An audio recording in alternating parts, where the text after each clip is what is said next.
Hai teman-teman, di bagian ini kita akan membahas mengenai konteks sosial dan organisasi dalam interaksi manusia komputer. Dalam HCI, interaksi tidak hanya dipengaruhi oleh faktor fisik atau lingkungan kerja, tapi juga ada faktor sosial dan organisasi. Faktor tersebut mungkin tidak dapat dikontrol secara langsung oleh desainer interaksinya, namun dampak dari hal tersebut sebaiknya dipertimbangkan agar dapat membuat interaksi berjalan optimal. Untuk bekerja secara optimal, pengguna membutuhkan motivasi yang dapat mendorong. Motivasi tersebut dapat berupa perasaan takut, ambisi, atau kepuasan pribadi. Bisa jadi sebenarnya interaksinya tidak terlalu baik, mungkin kualitas sistem komputernya kurang baik. Tapi kalau motivasinya begitu kuat, interaksinya bisa jadi menjadi baik, karena mau tak mau si usernya harus melakukan task dengan menggunakan sistem tersebut. Nah, contoh nih, kalau perasaan takut, misalkan dia takut akan menerima konsekuensi dari atasan bila hasil kerjanya tidak baik. Padahal untuk melakukan task tersebut, dia perlu berinteraksi dengan komputer yang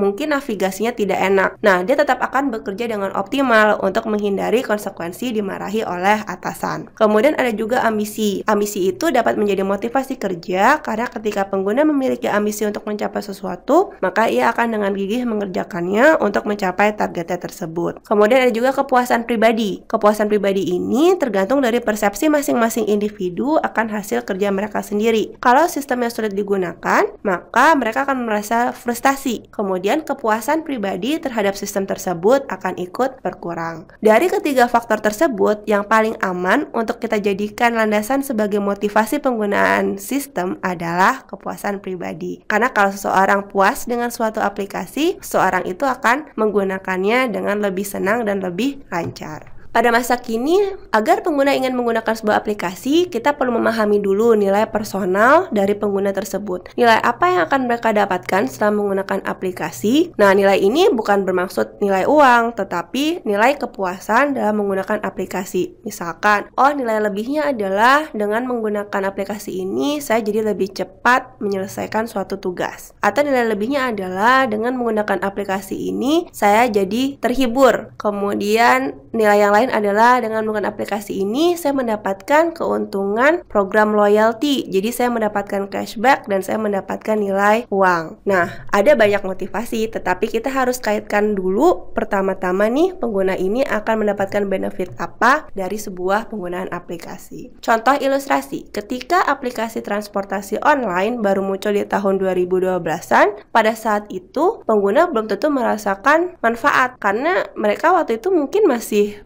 happy saja dengan misalkan ojek pangkalan atau kemudian dengan taksi konvensional. Tetapi lama-kelamaan dengan diperbaikinya aplikasinya, terus di-upgrade, kemudian diedukasi masyarakat mengenai benefit dari penggunaan aplikasi tersebut, lama-lama pengguna merasakan manfaatnya dan termotivasi untuk menggunakan aplikasi tersebut. Bahkan sekarang banyak yang menggunakan aplikasi tersebut setiap hari, pagi, siang, sore, malam. Dalam teknologi acceptance model atau TAM disebutkan bahwa semakin pengguna merasakan manfaat dari suatu teknologi, semakin tinggi pula niat pengguna tersebut untuk menggunakan aplikasi itu. Kemudian, dengan niat yang semakin tinggi itu, semakin sering juga pengguna menggunakan aplikasinya. Oleh karena itu, dalam desain interaksi sangat perlu ditekankan bahwa pengguna perlu memahami kegunaan dari sistem yang kita rancang sebelum pengguna dapat menerima teknologi atau sistem yang kita rancang tersebut. Terima kasih dan sampai jumpa.